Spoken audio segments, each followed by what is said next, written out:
Good morning, everyone. Thanks for joining us today. It is 10 o'clock and we'll call the meeting to order. I'll ask everyone to mute their microphones unless they're taking that time to speak, and remind everyone to announce their name when speaking. So Alex, will you do a roll call for us, please? Absolutely. Ledettrick Leonard, Here.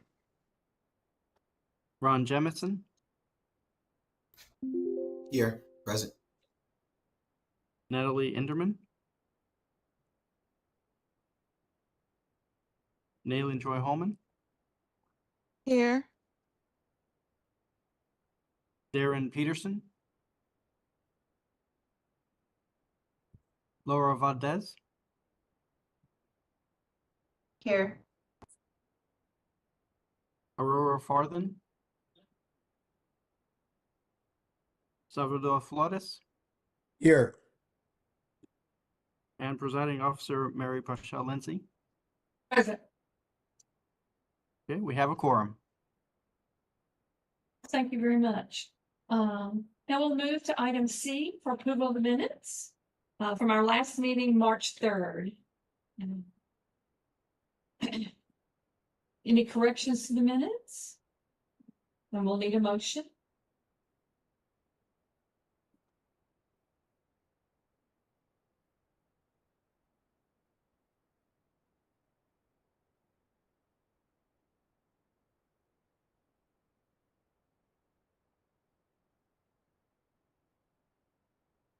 I'll make a motion. Ron Jemison, I'll make a motion to accept the minute.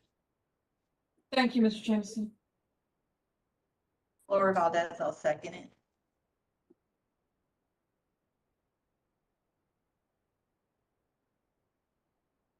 Now let's do a roll call for us.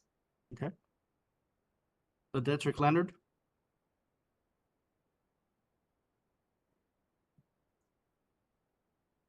so you're muted, Mr. Leonard.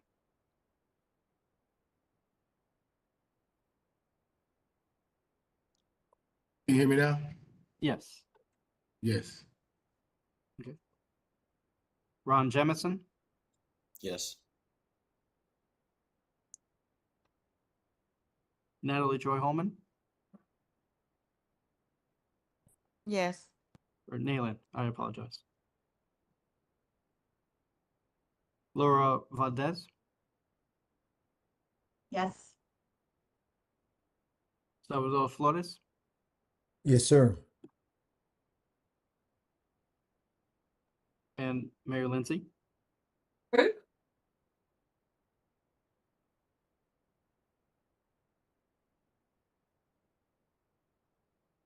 Mary Lindsay. Yes. All right, the motion is passed. Thank you, Alex.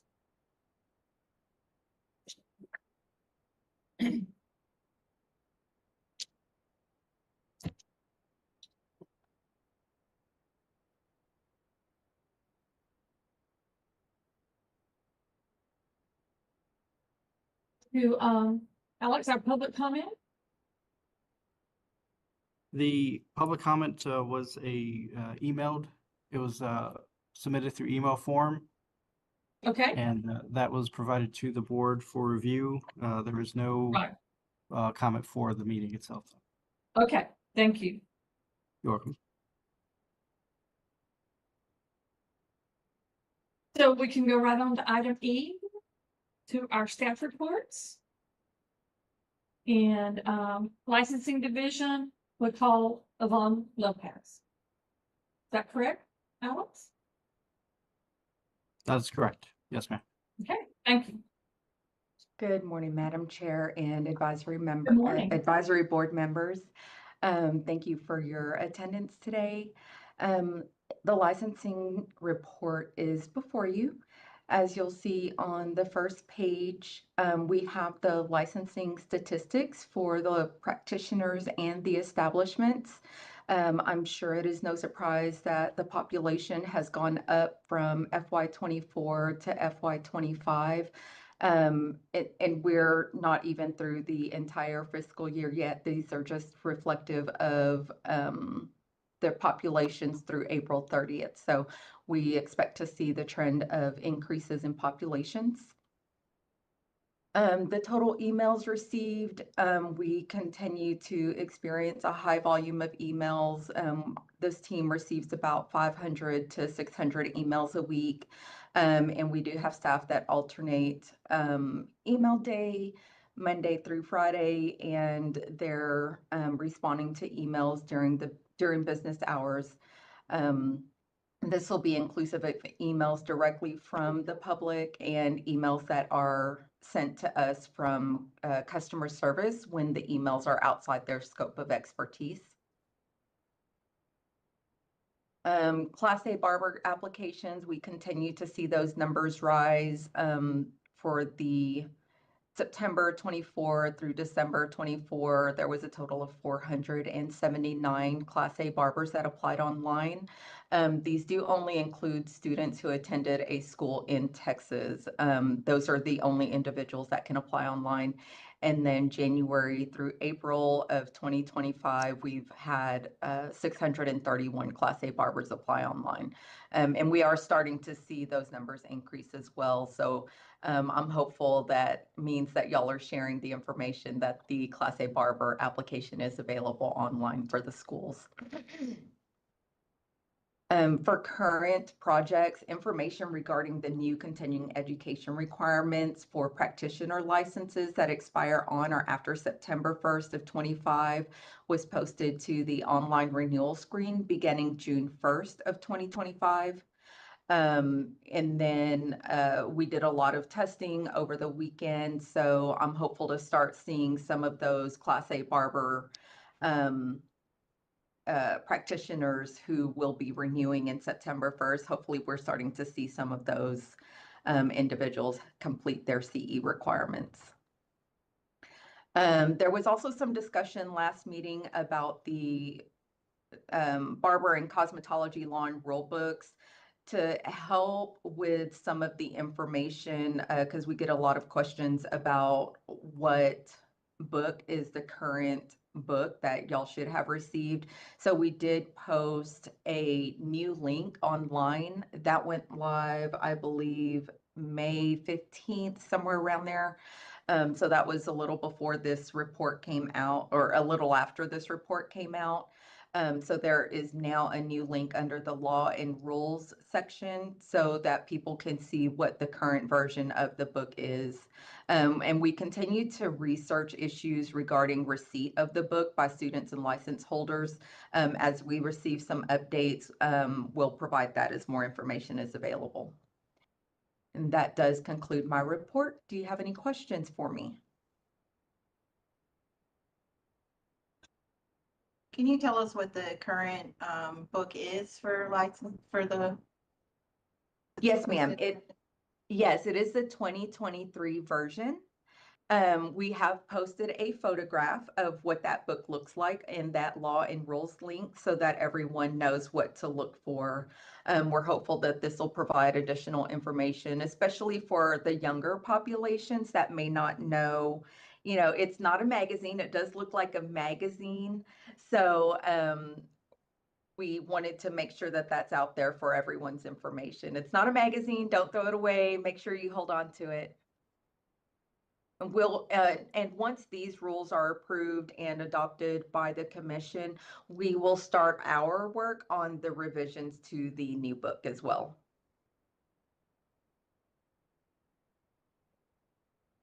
Any other questions? Any questions? Thank you, Yvonne. Thank you.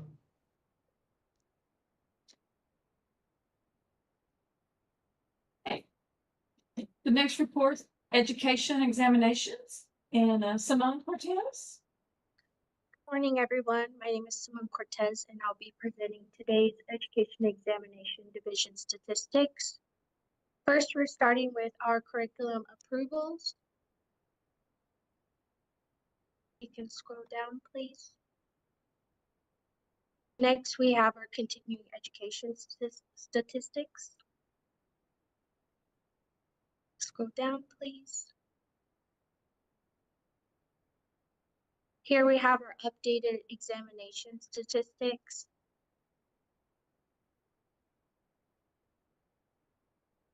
And as you can see, for the third quarter, we've increased our total amount of test takers.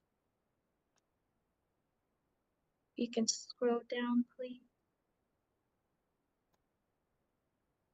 For our exam updates, this past March, we facilitated a Barber ERC to re-reference the items to the new Milady and Pivot Point books.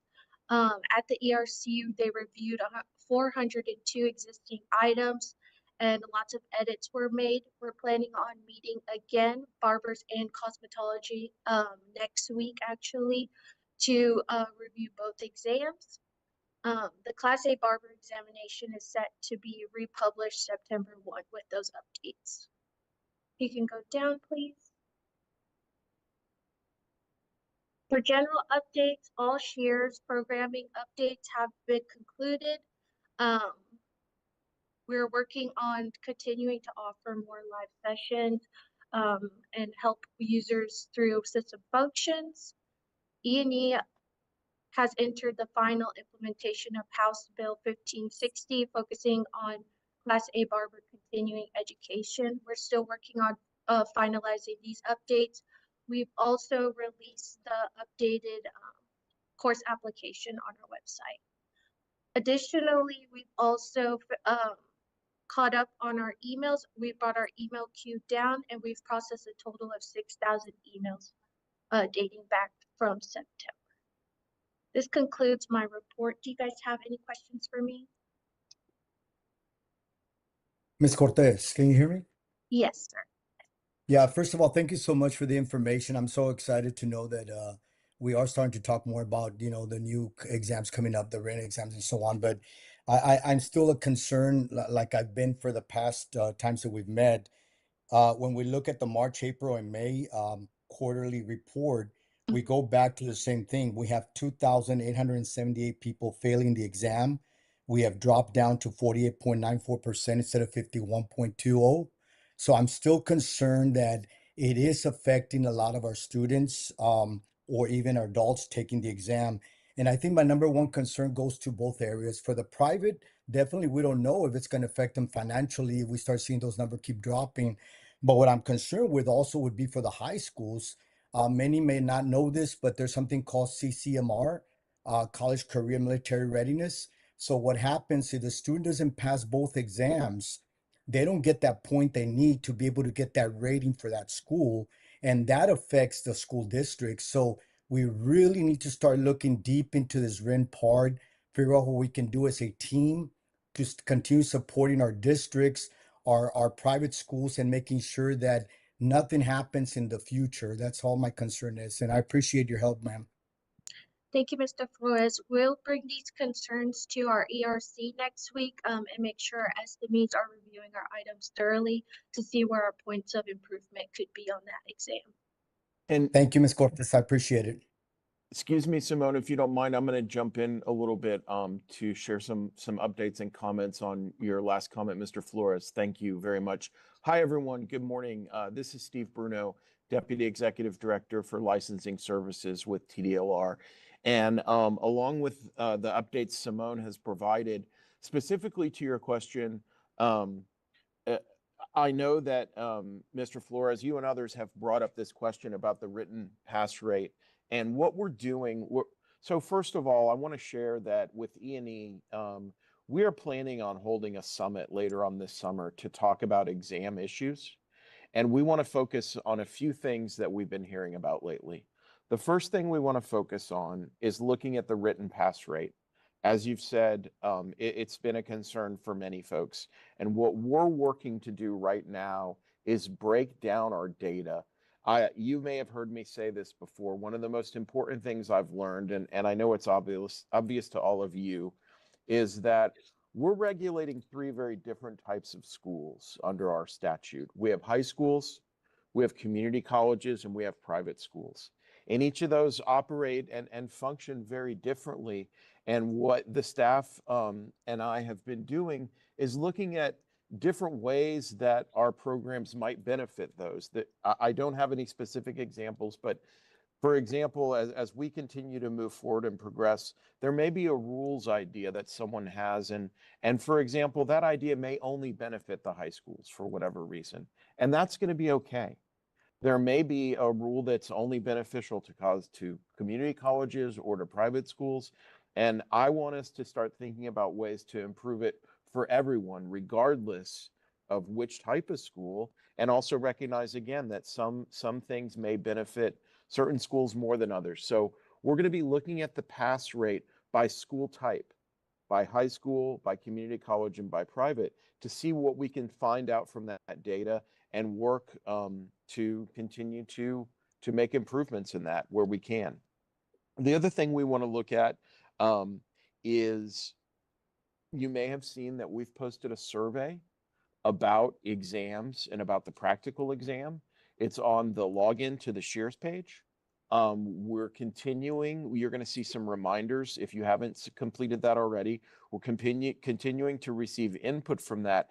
And it's simply questions that we've come up with, again, based on comments we've heard and things that you and the public have shared with us over the past several years. We want to take a look at that and see what people think and use that to inform our summit and our discussion. And then the last thing that I'll say about that we'd like to talk about is different ways of possibly making things smoother for students. Right now, you can take the written exam for the full operator or for the Class A barber license. You can take it a little bit early. Well, there's been some discussion about possibly making that even earlier for those who want to take it, and also possibly making an early exam eligibility option, written exam option for those in the specialty programs. So I just think it's a very exciting time for us in this program. We've got a chance to look at ideas in a different way and study things. And again, you'll be seeing some information coming out. We'll be getting a summit planned for later on this summer to talk about these items.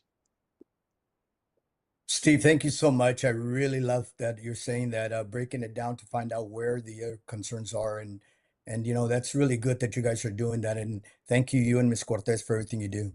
Yes, sir. Thank you. And thanks for letting me jump in. I'd like to make a comment about curriculum. Okay. This is Mary Lindsay. When we revised our curriculum, we went to 700, 300 designed operator curriculum, and of course the barber, Class A barber also. We were never approved to go to that curriculum. We had our past curriculum, and we were told in many meetings that that would be verified and we would actually be sent a new approval.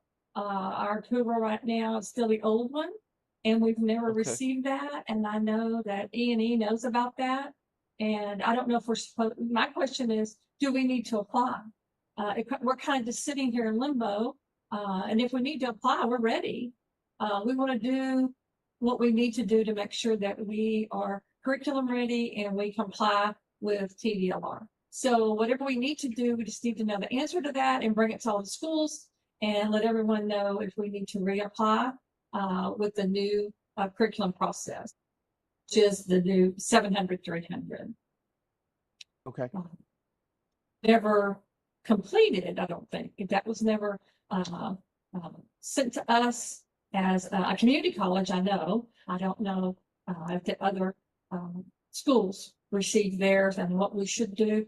We weren't changing anything except for offering the curriculum in the new facets. So we need to know what to do. Thank you. Thank you for that, Mary. Let me let the staff do a little work during the meeting, and we'll get a response before we conclude today. Thank you. Thank you. Steve, any other comments concerning anything in education, examinations, and in education? Thank you, Simone.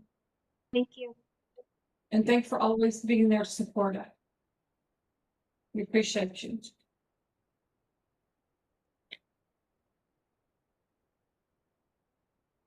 Okay, Our next report is customer service, division, Claudia Enriquez. Hi, good morning, advisory board members and TDLR staff. My name is Claudia Enriquez and I am the customer service manager for this program.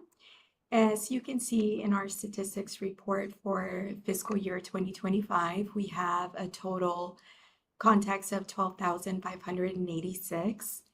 If you compare it to fiscal year 2024, which is a report, the chart right below this one, there is a total decrease in contacts of roughly a little over 650 total contacts. So the call decrease, contact overall decrease, it has decreased from previous fiscal years. But other than those statistics, that's all I have, unless you have any questions for me.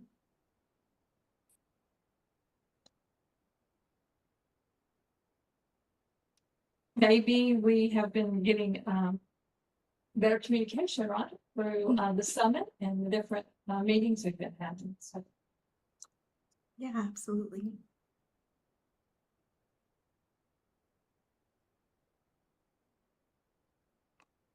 advisory members, any questions? No questions. Thank you. Thank you very much, Claudia. Thank you. Appreciate you. To report number 4, Morgan Cummings for our enforcement division. Hello, my name is Hi. Morgan. My name is Morgan Cumming, and I'm a prosecutor in the Enforcement Division, and I'm here to provide you with the enforcement report. At the top of page number 1 is the division's performance measures. The performance measures materials are organized to compare fiscal year 2024 and fiscal year 2025 through the month of April for both fiscal years, which allows you to compare the data within the same timeline. I would like to draw your attention to the performance measure known as average time for closing a complaint in days. For fiscal year 24, barbering average age of case when closed was 185.46, but in fiscal year 2025, this decreased to 103 and 8.80 days. And for fiscal year 2024, for cosmetology cases, the average age of case closed was 207.06 days. However, in fiscal year 2025, this also decreased to 130.99. The goal of this performance measure is to close complainant cases within an average of 180 days. Overall, the performance measures for barbering and cosmetology have improved from fiscal year 24 to fiscal year 25. Lastly, please review the 2 case summaries starting at the end of page 4 of the report. If you have any questions, I'm available to answer them now. Hearing no questions, thank you for your time today. Thank you, Mom. We appreciate it. Questions, comments? No comments. Our next report, compliance division, Sean O'Neill.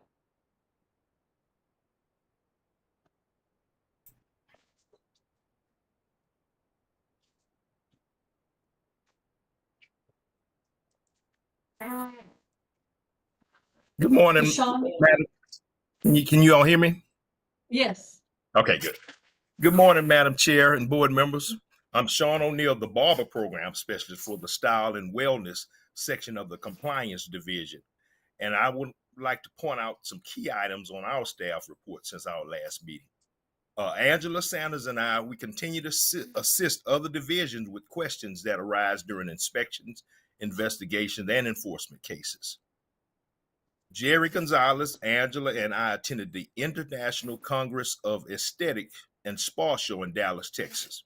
We answered quite a few questions regarding scope of practice, services allowed in specialty establishments versus services performed in med spas.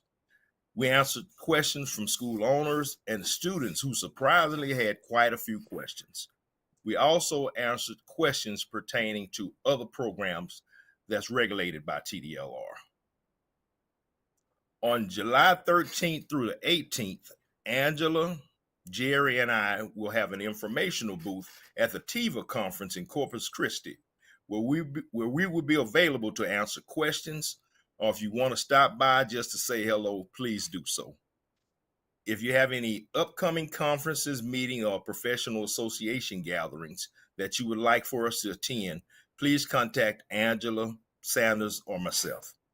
And that concludes our staff report, and I'll be happy to take questions or comments at this time.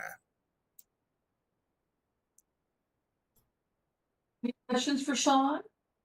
Ron Jemison. First of all, Sean, I just want to thank you for attending those shows. I think that's very important to be at a variety of different shows, and it lets the public know that we are available. That TDR is available to answer questions on site. Because I know a lot of times they probably try to call and maybe on hold a little bit, but it's good to see y'all faces in the place. Hey, thanks, Ron. Thank you, Sean.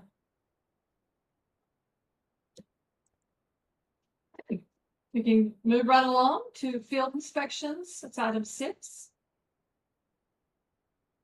Chris Rusty?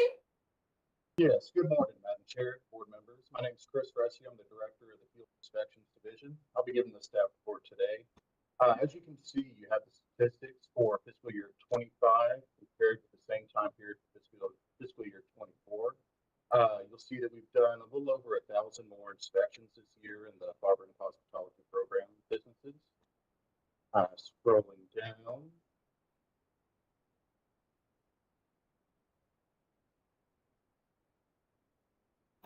Oh, there you go. Here we also have statistics on the Barbering and Cosmetology schools. We've done a little less, some fewer this fiscal year.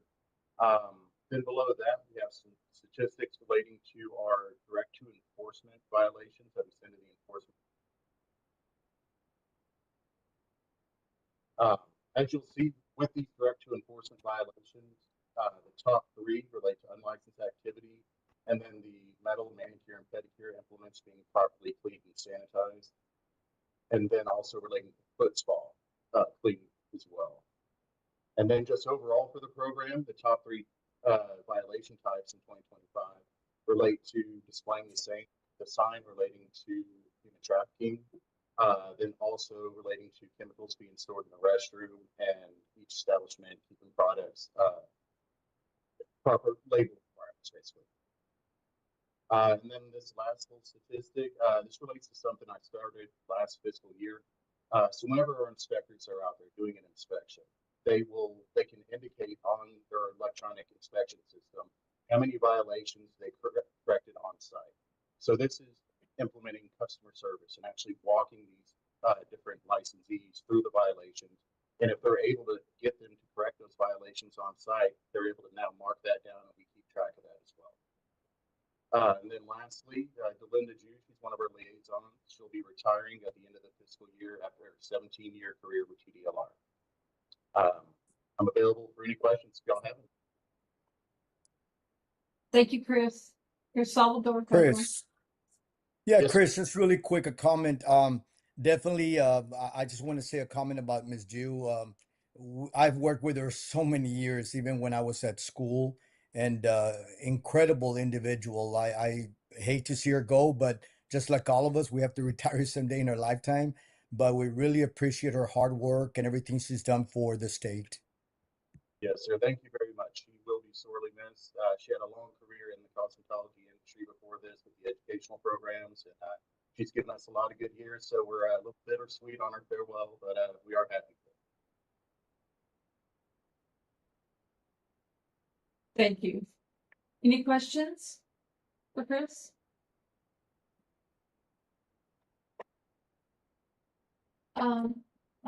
Mr. Burnham. Executive you. Office. Thank you. I'm going to give a quick legislative update, and then I think we're going to have an update from Courtney Arbor, our executive director. But let me begin with the legislative session, it has ended. We've made it through yet another legislative session. Really quickly, the big news overall for TDLR is that we will be growing. There are some new programs coming to us. There is a program to regulate the sales of the installation of solar panels. You may all have seen news reports over the past several years about folks being taken advantage of, et cetera. So that's a new program. It does align, with our existing electricians program. And then, of course, the large news is that we'll be taking over the Texas Lottery and Charitable Bingo. Those agencies will be dissolved and those duties will be assigned to TDLR. So we'll be growing. For your program, there are two bills of interest that I'd like to highlight. The first is House Bill 705. It's the Cosmetology Compact. That was sent to the governor's office on, I believe, June 2nd, and the governor has until June 22nd to make a decision. As you all know, he did veto this bill last time.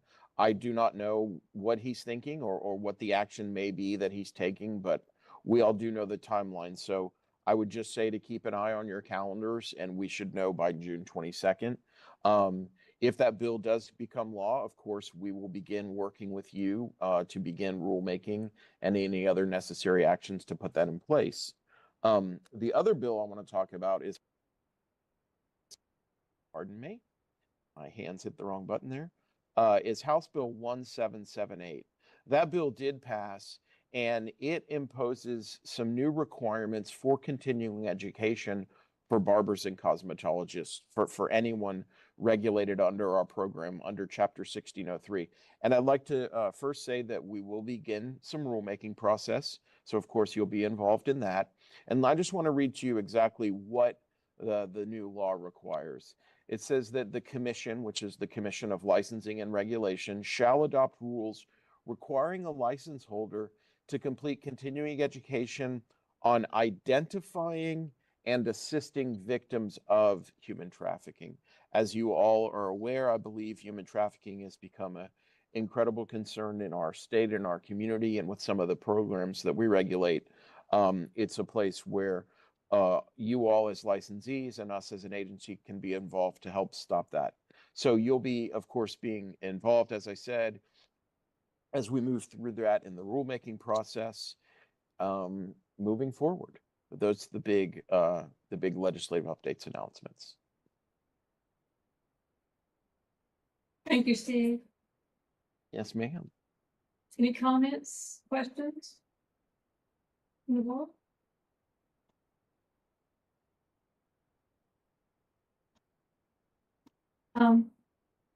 Agenda item F.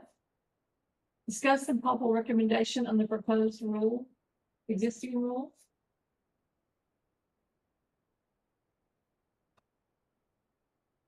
I don't Good think I have a morning. name to them. Okay, thank you, Dana. Hello. Good morning, board members. My name is Athena Ponce. I'm an assistant general counsel with TDLR who works on the Barber and Cosmetology program. Today, I am going to refer to the proposed repeals, amendments, and new rules to the Barbering and Cosmetology program.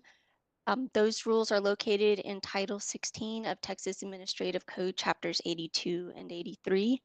The proposed rules are necessary to implement changes recommended as a result of the required 4-year rule review conducted under Texas Government Code Section 2001.039. The updates to Chapter 82 and 83 rules will be presented together for consideration since they were presented in that format in the prior advisory board meeting and were published in the Texas Register at the same time. As to Chapter 82, as had been laid out during the March board meeting, the proposed rules are necessary to repeal obsolete rules that no longer apply after the consolidation of the rules for barbers and cosmetologists into 16 Texas Administrative Code Chapter 83, which took effect September 1st, 2023. Provisions in Chapter 82 had been left in place to provide details for barbering regarding definitions, licensing provisions, fees, and curriculum requirements that were in effect prior to September 1st, 2023. Those provisions are no longer necessary. As to Chapter 83, the proposed rules are necessary to repeal obsolete transition provisions, reorganize rule sections, clarify definitions and services regulated by the department, update terminology and citations, clarify licensing provisions for establishments and schools, update school facility and signage requirements, update fees language, and to clarify curriculum requirements. The rules under consideration today are the same rules discussed at the March 3rd Advisory Board meeting that Deputy General Counsel Derek Burkhalter described in detail and discussed with the board. So these rules that are in the packet today are the same ones that had been provided in March for your review and then went to public publication in the register afterwards. The department published the proposed rules in the March 28, 2025 issue of the Texas Register. The public comment period closed on May 5th, 2025. The department received comments from 3 interested parties. However, the comments didn't directly address the proposed rules. Those comments have been provided to you today.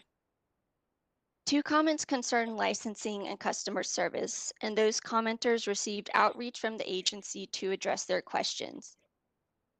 In terms of rulemaking, because the 3 public comments were not pertinent to the proposed rules, I don't recommend any changes to the proposed rules at this time.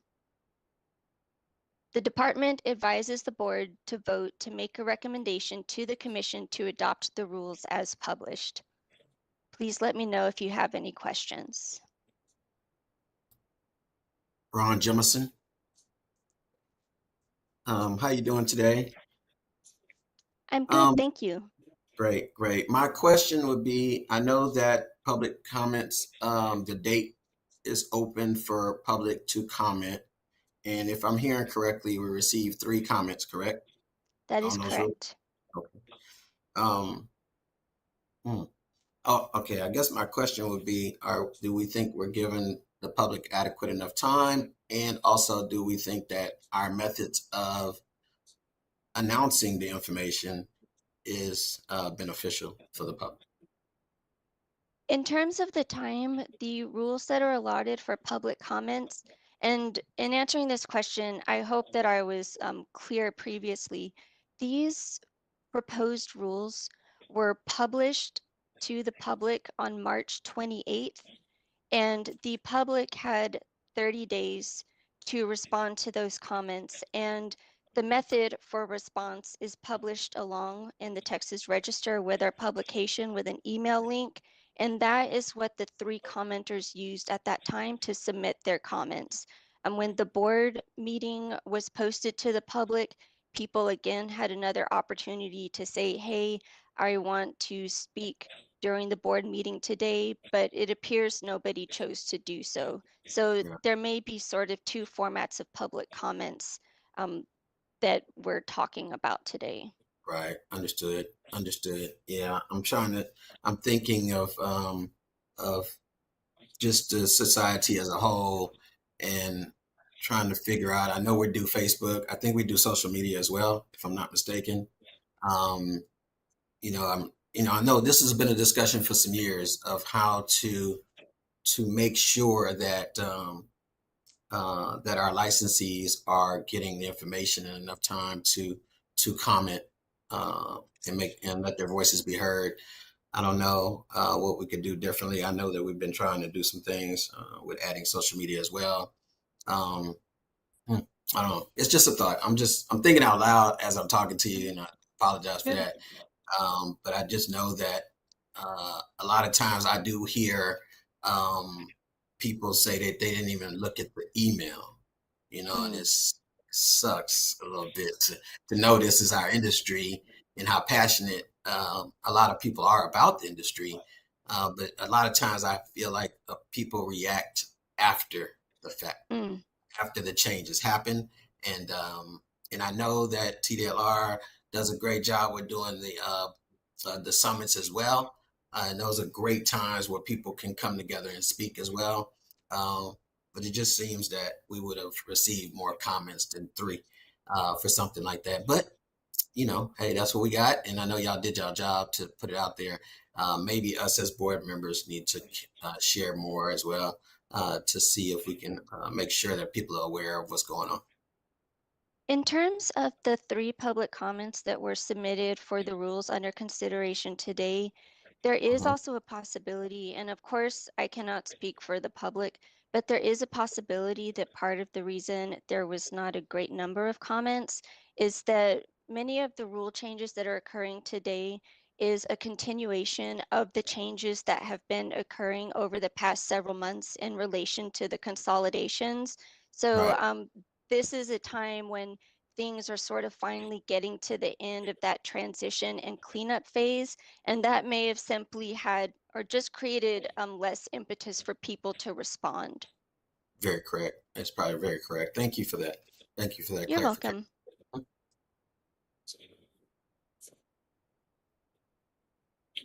Okay, I understand we need to have a vote, right?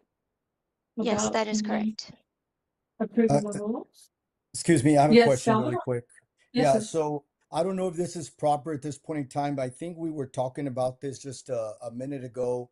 I just want to make sure I'm seeing this correctly. On page 8, are we there already? We went through all that information, correct?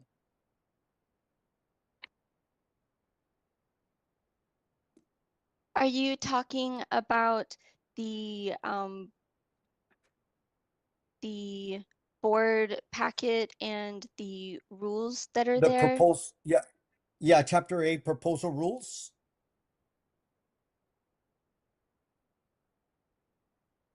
On page 8, 8315 application of chapter. Is this what we're going to rule on right now, or I just want to make sure before I say yes to this? I can share my screen so that Yes, it can be very clear that we're on the same page. Got it. right. So I have a comment or a question on one of these.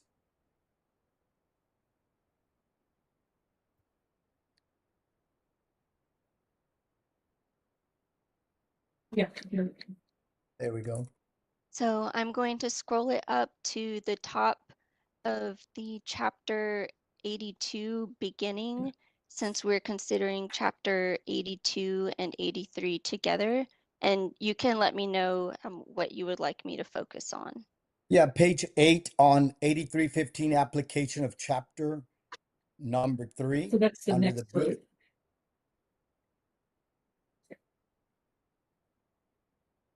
That's 83, right, Salvador? Yeah, 8315 application of Yeah. chapter. It's going to be under I was B still on number. 82, sorry. Okay,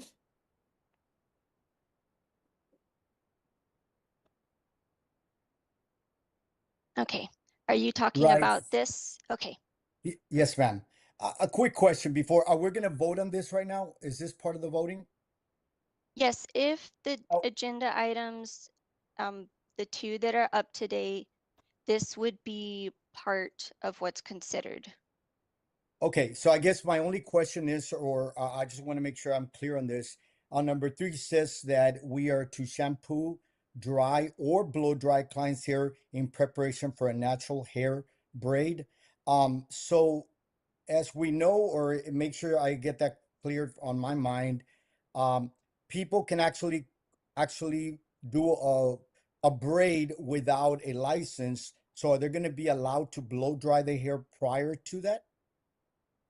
That is correct under this proposed rule, but only if the service that they are providing and that they are being paid for is the natural hair braiding. They cannot represent or be providing a cosmetology or barber service. And you'll see in C the other tasks that would not be included, cannot be included in a natural hair braiding service.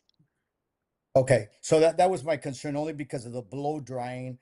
I get the part of you want to dry the hair if they want to do a braid, but I was concerned because sometimes, they might go deeper into it, and I was concerned about making sure we have clarification on that before we vote on that area. My other one is on page 13. Hold on, I'm sorry, page page 17, 8372, responsibilities of a school.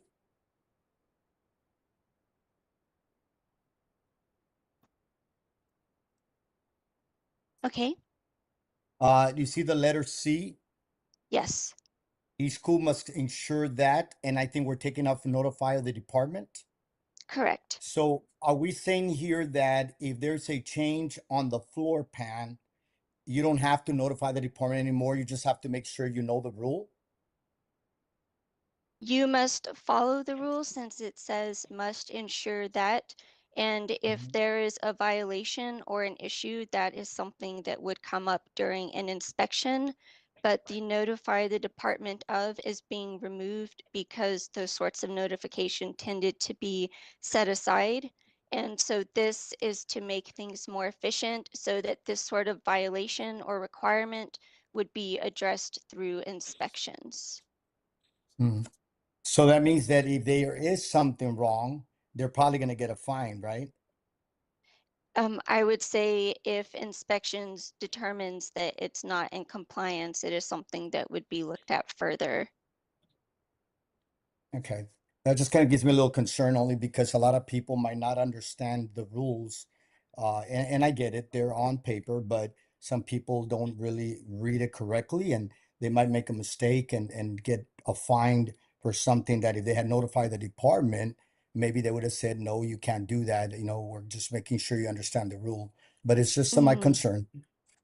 That I was my main understand what you're concern. saying. Yeah. Those are the two concerns I had. Thank you so much, ma'am. You're welcome. Hi, if y'all don't mind, just need to jump in real quick. Doug Jennings, General Counsel. Thanks for having us today. It's good to see all of you. I just wanted to make sure from an agenda standpoint that we were clear on where we were on the agenda. It seems to me that we've addressed some questions under agenda item G, but have not yet had a vote on item F. And so that is fine, but I just want to kind of go for the record. And so we'll make sure that we have separate votes for item F and item G. Thank you. Thank you for calling it to our attention. I think we're just trying to sort out those rules. Right, no problem. Thank you. So we need to take a vote on the first package, agenda item F. I'm sorry, I'm just gonna shoot in real quick. You haven't had a motion to, so you need to do the motion before Thank you you. vote. Sorry. Yes. Thank you for helping me. So we need to make a motion. Do I hear a motion to approve the rules as written for this, on item F? We'll need to have a motion and a vote. Supervisory Board Member Ledrick Leonard, I make a motion to vote on item F.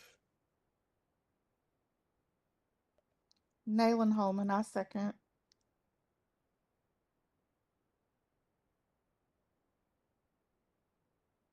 Alex, will you take that vote? Yes, ma'am. Thank you. Good. Ledrick Leonard, Yes. Ron Jemison, Yes. Nayland Joy Holman, Yes. Laura Valdez, Yes. Salvador Flores, Yes. and Mary Pasha Lindsay. Yes, thank you. All right. Go back to item G, which is chapter 83. We were having some discussion on that also. I think just flipping through and looking at what had been presented or brought forward. So any other questions on chapter 83? Ron Jemison. Ron? I after listening to Mr. Salvador, I was basically agreeing with him on 83.15 with the blow drying of it. Is there any way to come back to that, or we have to make that decision today, Madam Chair? Of the wording of the 83.15 B number 3, that's allowing the braider to blow dry the client's hair. Well, refer back to TDLR, and it says either this discussion and possible recommendation or the proposed repeal of existing rules. I don't know how we can at this point go back and say Okay. we're questioning the blow drying with natural hair braiding. Right. It was probably last meeting, correct? Yes, March. Yeah, I think I missed that one. Yeah. Okay. All Just right. to be clear, and I'm sorry, I'll step in again, Doug Jennings. You know, this is during our rulemaking process. You know, we typically, as you know, we bring rules to our advisory boards twice. So in your previous meeting, you looked at the draft and you provided your approval for those rules to be published as written. You know, and because of the comments, as Athena mentioned, Ms. Ponce mentioned, we did not make any changes. That doesn't mean that we can't discuss possible changes, but I just want to make you aware. There are a couple of different options for you here. You can certainly vote to recommend that our governing commission adopt the rules as they appear before you in this document. If there are changes that you'd like, you know, topics you'd like to revisit, discussions you'd like to have about certain provisions, I'll defer to Ms. Ponce on this one. If there are some provisions like 8315 where you're talking about where if there is a concern that we need to set that aside and deal with that in a separate rulemaking or revisit that later, we can. I'm not sure how essential that is to the overall package, however, and if other conforming changes or discussions would need to have, it is certainly an option. But because we, you know, because you have approved these these rules as they're written, that's what we move forward with. Understood. Understood. Thank you, Madam Chair. Thank you. So I guess we go back to asking for a motion to approve the 83 rule package. Motion from the floor?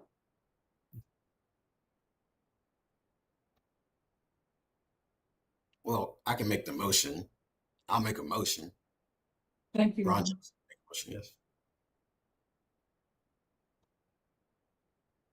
Second, The Deputy Leonard, Advisory Board Member, second that motion. thank you, Mr. Leonard. Okay, so we'll call for a vote. Okay. Lieutenant Leonard,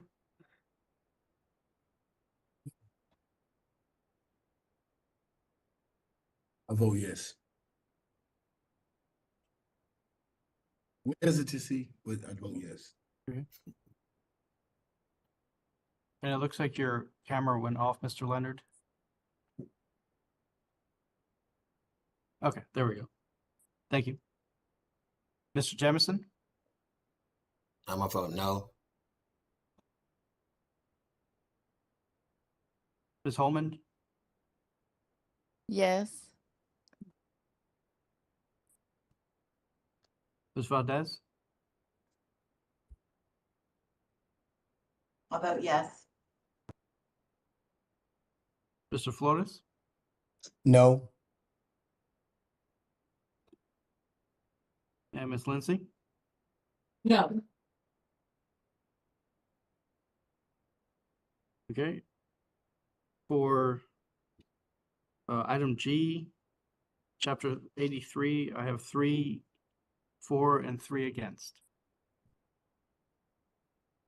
I'd just like to ask, you know, you certainly are not obligated to say, but if there are members that are voting no because of concerns with, if it's the same concern about the 8315, we can perhaps have a discussion about that, potentially resolve it here, maybe revisit the motion. There's also the opportunity, if we don't feel like we can resolve that issue today, to approve the package with the exception of that change. So just trying to work with you on options.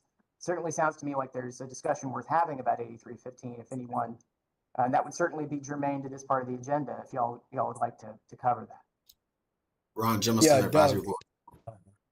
Yeah, I would say that, thank you for clarification as well. I would say that everything on the item I would approve, I'm willing to approve, but just to have further discussion about that one item or that one line, should I say, and we can either table that to next meeting, so we can all do some more research on that, and or just to continue the meeting going, because I know we all have lives to get to and everything like that. That would be my recommendation. And I second.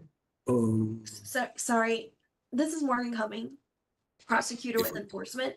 So I helped draft some of these specific rules. And just to let you know, the blow drying is, if you notice, it's only in preparation. So it's before the service. So it doesn't include like people that do blowouts. So it's actually very narrowly tailored to only like, hey, in preparation to do the hair braiding, sometimes they have to dry the hair. It's for that narrow purpose only. It does not give the greater like, hey, after you've done the hair braiding, I need to, because some of it was, was to then like do more like with blow drying to do like a blowout. It doesn't include that. If that's what y'all are concerned about, I just wanted to give you some insight as to what that rule actually means in practice. Morgan. Morgan, I really appreciate, this is the Ledettrick Leonard, the advisory board member. I really appreciate that clarity because that is my hesitancy. I agree with Flores and Jemison, Mr. Flores, Mr. Jemison. It's that one portion, the blow drying part, because I can see how someone could misinterpret the language and use it in a different way. And also with Mr. Doug, I like the idea of maybe we could pass everything else on the vote and leave that one segment out for the sake of further discussion, if that's a possibility. Thank you. Morgan and Doug, thank you so much for bringing that up. My only concern, I'll be honest with you, it's just as a community member, as a former hairdresser myself, the way I see this is in the concern of our clients. I understand its preparation, but right now our industry is losing a lot of money due to the fact that there's so many people doing other than just what we say. And I know that blow drying before could actually limit the money that goes into a salon or a business because you're blow drying it for them. Now, if they come in with their hair dry, it's totally understood, or they want the braid to be wet. So if the blow dry is my issue, everything else great. It's just blow drying, I think, might affect our industry financially in the near future because people do tend to take advantage of what it means and what it says. And in reality, it could be very different to all of us as we understand it. So just to explain from enforcement's point of view, the reason we wanted this more specificity is because there's so much confusion as to what constitutes natural hair braiding. I get people all the time that are doing sew-ins and quick weaves who think that they're doing natural hair braiding. And so that's why we wanted the more detailed explanation as to what exactly is natural hair braiding as it is permitted per the statute. Madam Chair, we have a hand raised, Ms. Holman. Yes, Ms. Holman. Yes, I was just going to ask what the actual concerns were with blow drying before braiding, and they were explained, but at this point I don't think that this small portion of blow drying is going to take away in itself is going to take away from cosmetology as a whole. I think if that's the case, then we need to relook at the whole quick braiding, weaving topic as a whole. I don't think that this portion of blow drying your hair, of being able to blow dry hair before you braid it, is going to make that big of a difference.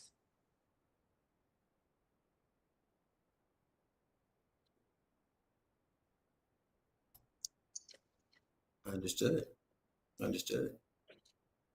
Ron Johnson, I think you have a valid point.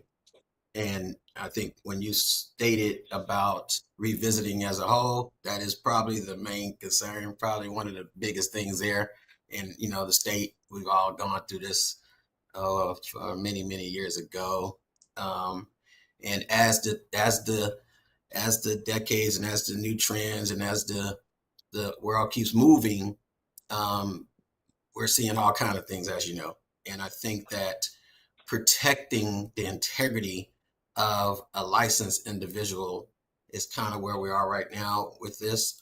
Where for sure for me, of just making sure that we keep as many things under the scope of a licensed stylist or a licensed barber individual as possible. We've already gone down the road to strip the license for the instructors. We're seeing numbers drop all over the place for things of that nature as well with scores and testing. So we're not really sure where that's coming from yet, but we're, you know, the staff of TDLR is going to do some research on that to see if we can narrow that down, to see if it's the age limit, see if it's the high school diplomas, you know, whatever it might be on that.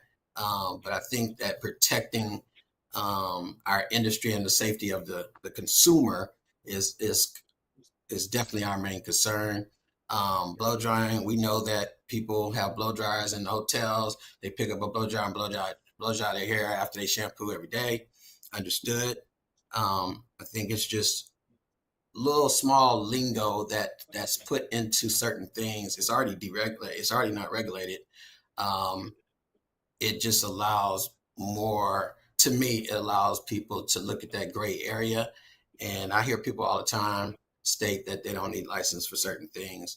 And so just trying to keep it under the umbrella of the state as best as we can.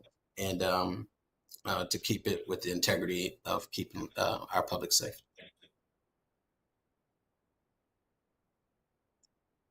I agree. Laura Valdez. Sorry, I see there's a hand up. My apologies. I just wanted to, one, thank everyone for the conversation that's being had. I believe this is an area that may need to be tabled, the natural hair braiding, and that we revisit it as a whole based on information that's being shared. Simply because while we say it's just blow drying, but blow drying is different than shampooing someone's hair.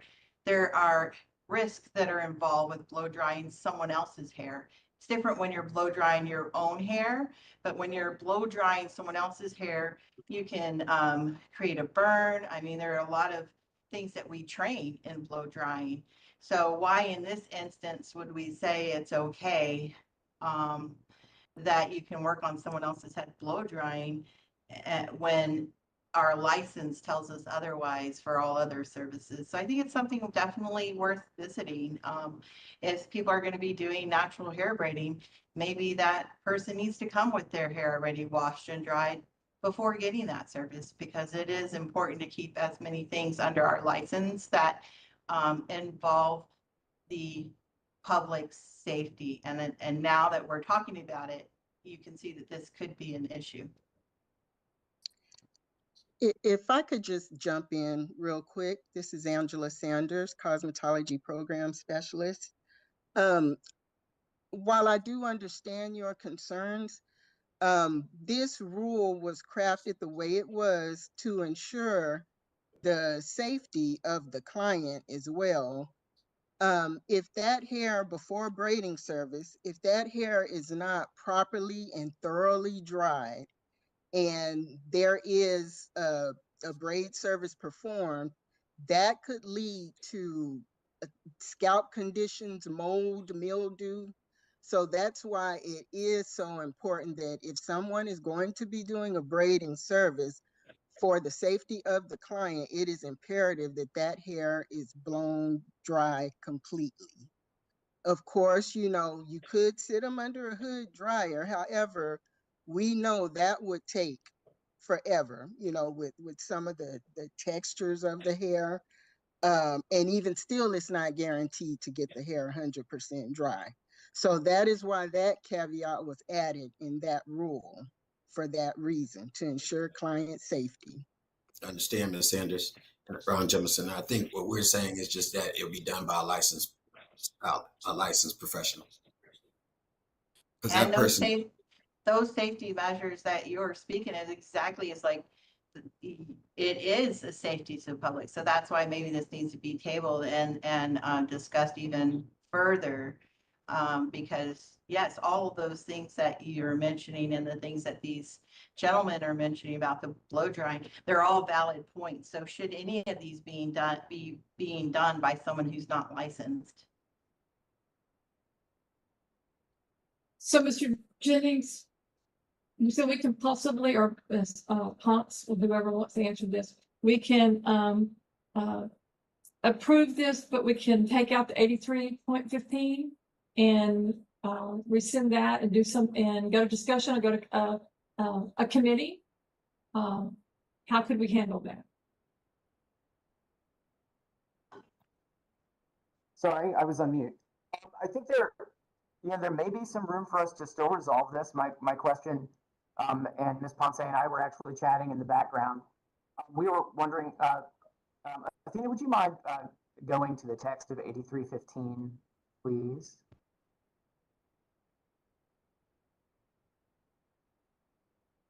Okay, let me share it. Thank you. And while she's doing that, I want to bring our attention to the fact that, just remind the members and the public that what we're doing in this rule is really clarifying the statutory exemption dealing with hair braiding.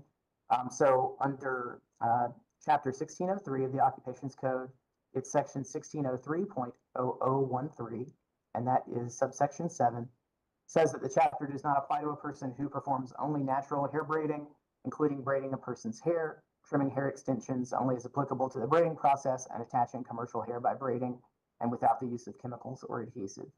And so, as you've heard from Ms. Cumming and from Ms. Ponce, that's what this rule is aiding and clarifying.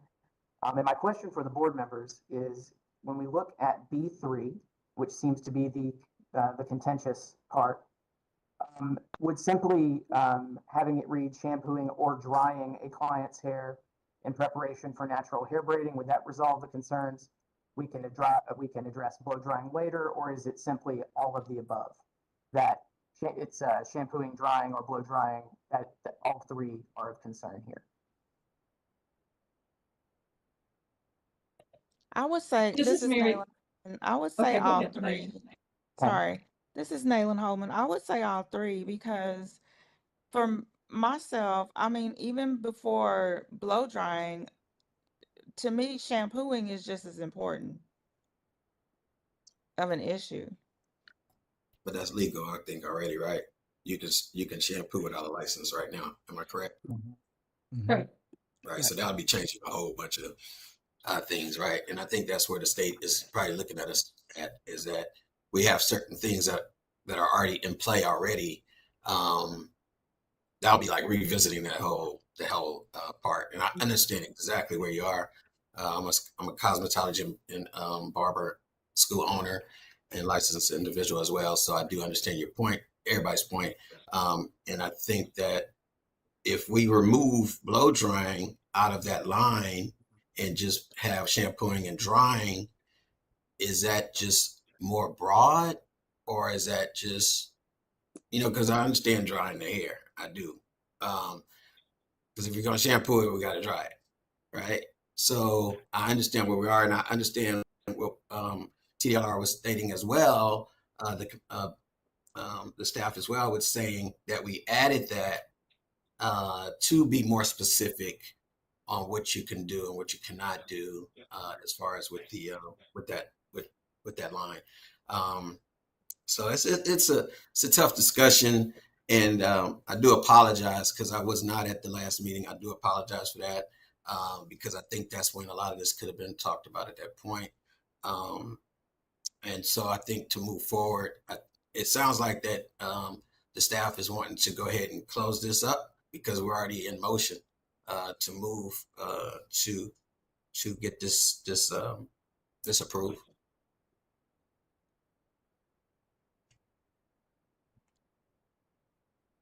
Thank you, Ms. I Jameson. agree. Oh, so sorry. Go ahead, Laura. Laura Valdez. I'm agreeing that I think number 3 needs to be removed for further discussion because it opens up and whole. Why are we allowing some people to shampoo and blow dry in preparation for natural hair, but we can't have people in the salon washing and blow drying for anything else, any other kind of service? I just think it's opening up a whole nother contradiction in other areas.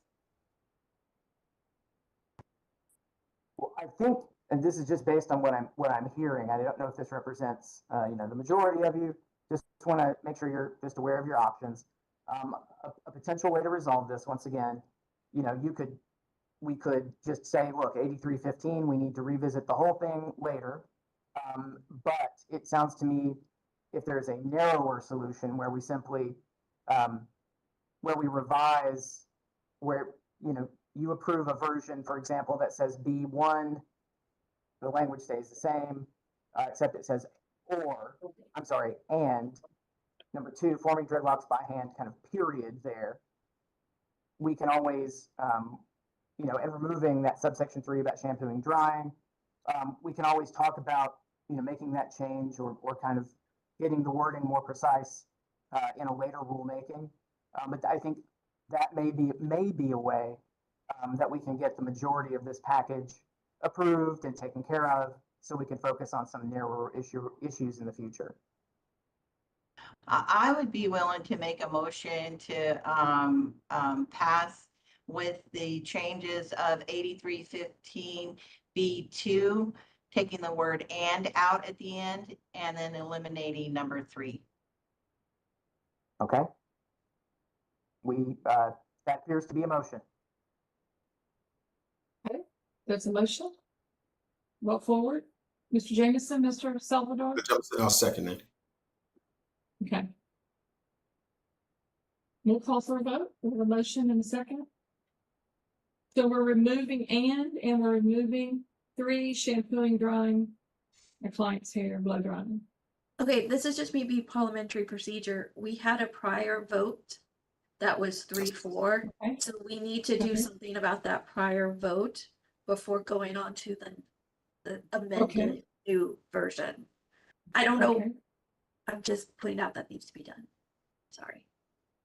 That was the 3, 4, and 3 against, correct, Morgan? Right, so it did not pass. Their motion Did not pass.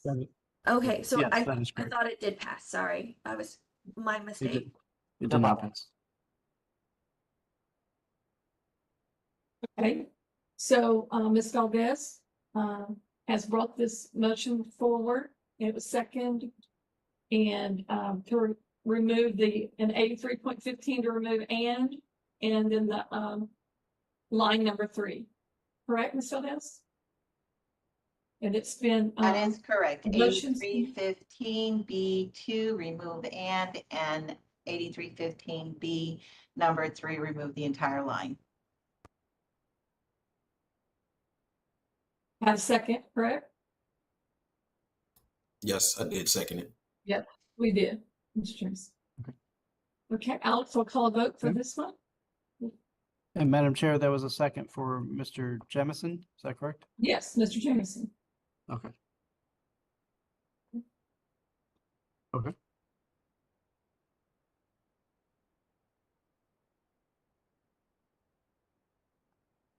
All right, Ledettrick Leonard.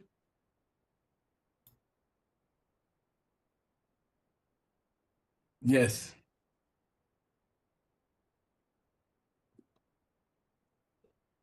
Nayland Joy Holman. Yes.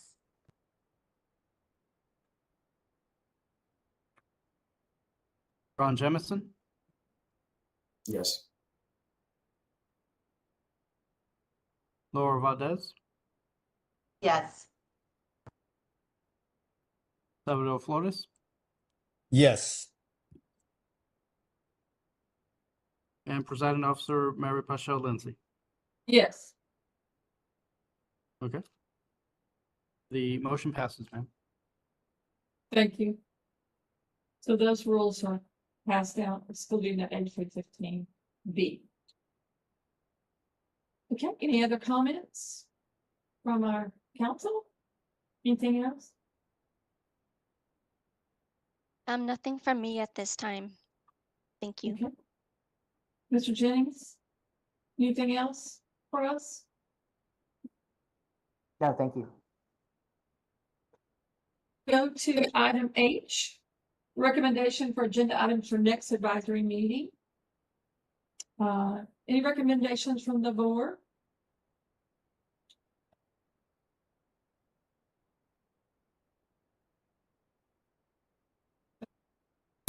Ron Jemison. Items for next agenda?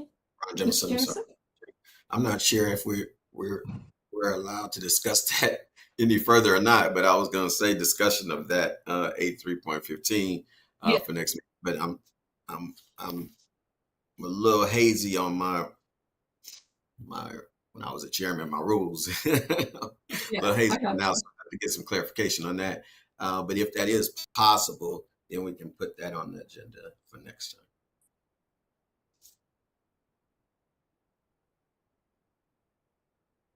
Laura Valdez. I mentioned this at the last meeting, so I just want to bring it up again. At some point, if we can look at makeup being in the subjects of part of the 1,000 hours, because it is not a regulated industry. So I'm back at that confusion of why we have it in there as a subject line item if it's something that's not regulated by TDLR.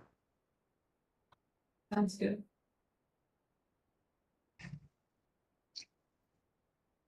Okay, anyone else? Okay, and we'll go to item H. Excuse me, that was H. I. Is everyone ready for that? Any other questions?